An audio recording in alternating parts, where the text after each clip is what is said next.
பிரபல நடிகர் தம்பிராமையா அவர்கள் இணைப்பில் இருக்கிறார். சார் வணக்கம் சார். தமிழ் சினிமாவுக்கு முதல் மரியாதையை கொடுத்த இயக்குனர் இமயம் பாரதி ராஜாவிற்கு தற்பொழுது நாம் இறுதி மரியாதையை செலுத்திக் கொண்டிருக்கிறோம்.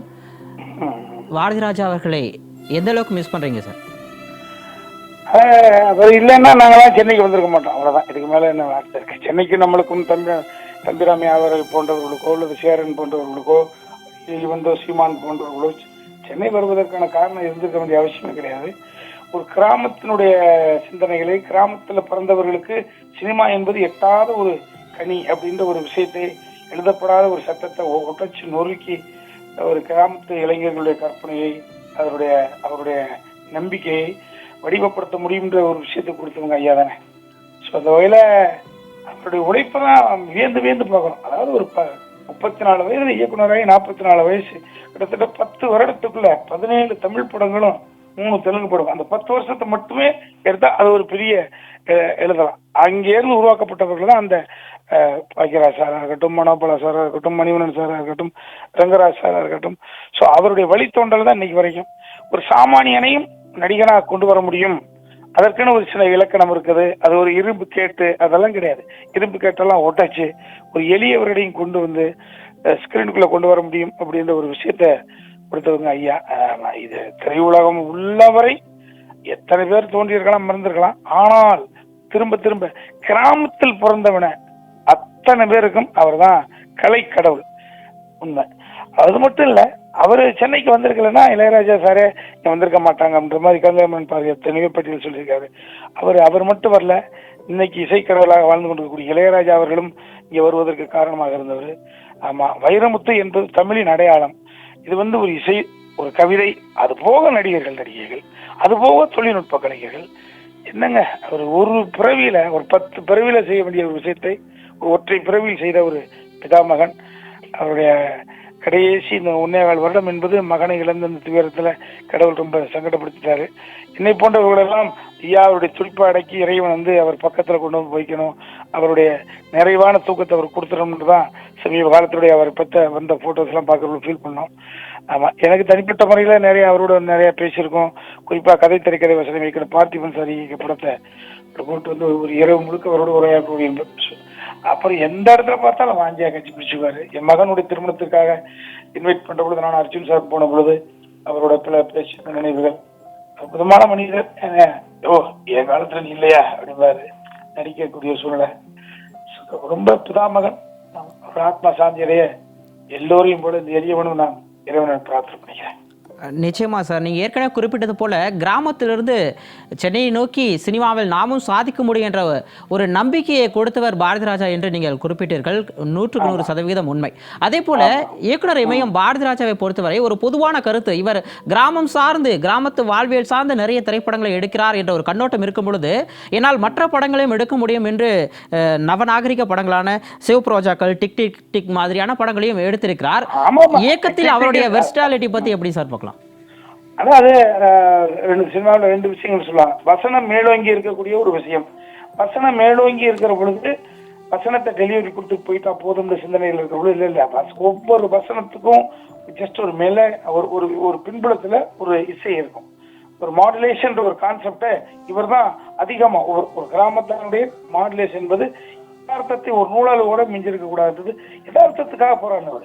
சுதாகர் மாதிரியான ஆட்களை எல்லாம், தெலுங்குகார பிள்ளையெல்லாம் கொண்டு வந்து ரத்தி அக்னி ஓத்திரி போன்ற பெண்களையெல்லாம் கொண்டு வந்து ஃப்ரீ வாக் பண்ணிருந்தாலும் கூட இவருடைய பெண்ணை தான் அங்க நம்ம பார்க்க முடியும். ஒரு சிவப்புரோஜாக்கள், டிக் டிக் நீங்க சொன்ன மாதிரி, ஒரு கைதி தேடி, எந்த ஜானர்ல என்னால் வெற்றி பெற முடியும்னு காமிச்சவர். இருந்தாலும் அதை யாரும் நாளைக்கு நீங்க ஏகரியம் பண்ணிடக்கூடாதுக்காக இது இந்த ஏரியால மட்டும் தான் போறாருன்னு சொல்லிடக்கூடாதுக்காக கை தொட்டாரி ஒழிய வெற்றி பெற்றாரி ஒழிய. ஆனால் கடைசி காலத்துல தெக்கத்தி பொண்ணு சீரியல் எழுதுகிற காலத்துக்கு கூட அவர் பிறந்த மண்ணு, அவர் சந்தித்த மனிதர்கள், இளமை இதில் அவரோட இன்ட்ராக்ட் பண்ண அந்த கதாபாத்திரங்களோட தான் அதிகமாக பிரசன்ட் பண்றது முன்னுரிமை கொடுத்தாங்க. ஸோ பட் நீங்க சொன்ன மாதிரி சிகப்ரோஜாக்கெல்லாம் இன்னைக்கு என்ன இன்னைக்கு என்ன மாடர்ன் தாட், அப்புறம் வசனத்தை குறைவா வச்சு அப்படி ஒரு பாடல் காட்சி எப்படி பதிவு பண்ண முடியும் அப்படின்றதுக்கு அப்பதான் சார், அப்பதான் மாஸ்டர் பல்கலைக்கழகம். ஒரு பாடலை எடுத்துட்டு அப்படியான இல்லை, இதுதான் கண்ணை மூடி கண்ணை விரிச்சா ஒரு பர்டிகுலர் வேர்டு, இந்த வேர்டை எப்படி விசுவல் பண்ணலாம், எப்படிதான் சிந்திச்சிருப்பாரு. ஒரு சாதாரண நபரை கூட சாதாரண உருவம் கொண்டவர்கள் கூட அவர்களோட காதலை அங்கே காமிக்கிற பொழுது நமது நெஞ்சு அப்படி பூ மாதிரி மலரும். அற்புதமான படைப்பாளி சார். அவர் எல்லா சேனலும் தொட்டவர். அவர் தள்ளி வச்சுட்டு 50 வருஷத்துல பார்த்துட்டீங்க சினிமா இல்லவே இல்லை. அவருடைய வழித்தொண்டர்கள் தான் இன்னைக்கு ஒரு மாரி செல்வராஜ் போன்ற தம்பிகளுக்கெல்லாம் வந்து கொடிகட்டி பிறகுறாருன்னா அதுக்கு புள்ளி இவர் தான். ஒரு கருணாஸ் தம்பியோட பையன்லாம் இன்னைக்கு வந்து கதாநாயகனா ஜெயிச்சிருக்காருன்னா எவரும் ஜெயிக்க முடியும்ன்ற ஒரு விஷயத்த இவர் தான் காமிச்சார். ராஜ்கிரண் சார்லாம் வந்து கொடி கட்டி ஆண்டு அப்படி மேல தூக்கி வந்தார் அப்படின்னா அஸ்வராஜா சார் உள்ள வந்ததுல இருந்து எல்லாமே ஒரு பெரிய நம்பிக்கை, எல்லாருக்கும் நம்பிக்கை கொடுத்துட்டு அவர் போட்ட பாதையில் தான் யாரா இருந்தாலும் போயே தீர முடியும். அவர் போகாத பாதையில போக முடியாது. புதிதாக பாதை போடுவதற்கு இங்க எதுவுமே கிடையாதுன்னு எல்லாத்தையும் ஆக்குபேட் பண்ணி அற்புதமான ரூட்டை போட்டு கொடுத்து போயிருக்காரு. அவ்வளவுதான். நிச்சயமா சார். நீங்கள் குறிப்பிட்டது போல பல பேருக்கு ஒரு இன்ஸ்பிரேஷனாக இருந்திருக்காரு. சினிமாவில் ஒரு நம்மளும் இயக்குனராக வரணும் அப்படிங்கிறதுக்கு நீங்களும் கூட ஒரு இயக்குனர் தான். இப்போது இயக்கத்தில் பொறுத்த வரைக்கும் இயக்குனர் பாரதி ராஜா எல்லாத்தையும் செஞ்சுட்டார். இது செய்யலைன்னு நம்மளால் குறிப்பிட்டு சொல்ல முடியாதுன்னு கண்டிப்பாக சொல்லி ஆகணும். அப்படி இருக்கும் பொழுது இயக்குனர் பாரதி ராஜா அவர்களை பொறுத்த வரைக்கும் எத்தனையோ நடிகர்களை தமிழ் சினிமாவுக்கு கொடுத்திருக்கிறார் என்று தான் சொல்ல வேண்டும். குறிப்பாக சொல்ல வேண்டும், அவரிடம் இருக்கக்கூடிய உதவி இயக்குனர்களையும் சரியாக பயன்படுத்திய ஒரு இயக்குனராக நம்ம பார்க்கலாம் இல்லையா? ஏன்னா ஒரு இயக்குனர் என்பது நானே கதை, திரைக்கதை, வசனம் எல்லாம் பண்ணி நானே பண்ணுவேங்கிறத தாண்டி உடன் பணியாற்றக்கூடிய உதவி இயக்குனர்களை கதை எழுத சொல்வதாக இருக்கட்டும், அவர்களை நடிக்க சொல்வதாக இருக்கட்டும், இந்த மாதிரி விஷயங்கள்லாம் இருக்குல்ல. அதாவது ஒரு பாக்கியராஜ் சார் இருக்காங்க. அவர் மிகப்பெரிய கதை குடம், மிகப்பெரிய கதையறி கொண்டவர். அவர் நினைச்சிருந்தாருன்னா இன்னும் இந்த ராஜன் ஒரு 10 வருஷத்துக்கு நம்ம பக்கத்திலே போட்டு அவர்கிட்ட இருக்கக்கூடிய சரக்கெல்லாம் உருவி எடுத்துட்டு பண்ணிக்கலாம்ன்ற ஒரு நூலளவு சிந்தனை கூட இல்லாம டக்குன்னு புதிய வாய்ப்புகள் அவருக்கு தெரியும். நான் இவனை கதாநாயகனா அறிமுகப்படுத்துகிறேன், அறிமுகப்படுத்த வெற்றி பெற்று விடுவான், வெற்றி பெற்றவர்கள் என் பக்கத்தில் இருந்து ஒர்க் பண்ணக்கூடிய சூழல் இல்லாமலே போகும். இதெல்லாம் அறிந்தும் கூட அவருடைய தனித்திறமை கொண்டவன் புதிய வாய்ப்புகள் ஒரு கதாநாயகன் அப்படின்றது இவர் யோசிக்காத ஒரு விஷயத்துல உன்னிடம் ஒரு கதாநாயகன் இருக்கிறான்றது பாக்கியராஜருக்கு பாக்கியராஜர் அடையாளம் கண்டாரு. அந்த பெரிய பெரிய வேற விதமான சிந்தனையான சார். ஒரு மண் வாசனை பண்ணியனே சொல்லிக்கிட்டு இருக்கிற மொழியை நிக்கலாம். ஒரு கடலோர கவிதைகள் வேற புதியதை தவிர்த்துட்டு சத்யராஜ் சார் அப்படி பார்க்க முடியாது. அதனால அவர் நினைச்சா கொண்டு வந்துடலாம். அந்த மாதிரியான ஒரு ஆற்றலால நேசிப்பு சார், நேசிப்பு. இளம் பிராயத்தில் எல்லாம் அப்சர்வேஷன் உள் வாங்கியிருக்காரு. ஒரு கேள்வியை பார்த்தோன்னே நம்மளுக்கு ஒரு அம்மாச்சி மேல அன்பு செலுத்துன்ற உணர்வு கொடுத்துருக்காரு. அந்த கேள்வி காமிக்கிற அந்த விதம் ஊர்களே கிளவி அங்கப்பா பாட்டி அப்படி ஒரு சாதாரணமா நினைக்கக்கூடிய அந்த உயிர்கள் மீது பாசம் கொண்டவர் சார். இவர் ஒரு உயிரை காமிச்சாரு, மாடோ கோழியோ முட்டையோ எதை காமிச்சாலும் அது எங்க இருக்கு அந்த முட்டை? அதனுடைய வேற ஒரு வருஷம் தான் மைனாவலாம்.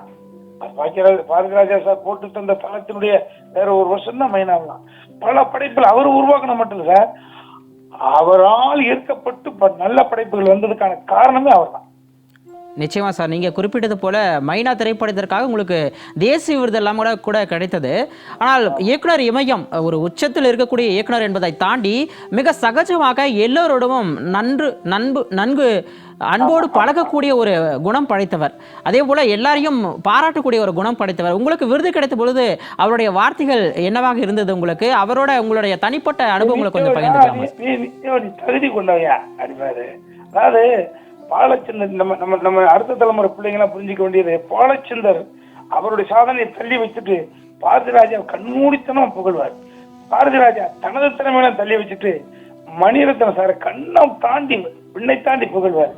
இதுதான் அடுத்த தலைமுறைகளுக்கு நம்ம அடுத்த தலைமுறை வளர்கிற பொழுது முந்தைய தலைமுறைக்காரர்கள் அடுத்த தலைமுறையினருக்கு எவ்வளவு பெரிய உந்து சக்தியா இருக்கணும்ன்ற ஒரு விஷயத்துக்கும் அவர் தான். அவர் பாராட்ட ஒரு நாள் கூட கொச்சப்பட்டதுல அதே போல அவர் தனிப்பட்ட விஷயம் யாருக்கு ஜிஞ்சா அடிச்சிருந்தாருன்னா மேல் சபை எம்பி, ராஜ்யசபா எம்பி போயிட்டே இருந்திருக்கலாம். அதெல்லாம் யோசிச்சதே கிடையாது. எம்ஜிஆருக்கு ரொம்ப நெருக்கமானவர், கலைஞர்களுக்கு ரொம்ப நெருக்கமானவர், ரொம்ப தனித்துவமான ஆற்றல் கொண்டவர் சார். நிச்சயமா சார், கண்டிப்பாக அதை மறுக்கவே முடியாது. இன்னைக்கு தமிழ் சினிமாவில் தலை சிறந்த நடிகர்கள்னு ஒரு பட்டியல் தான் கண்டிப்பாக நீங்கள் இருப்பீங்க.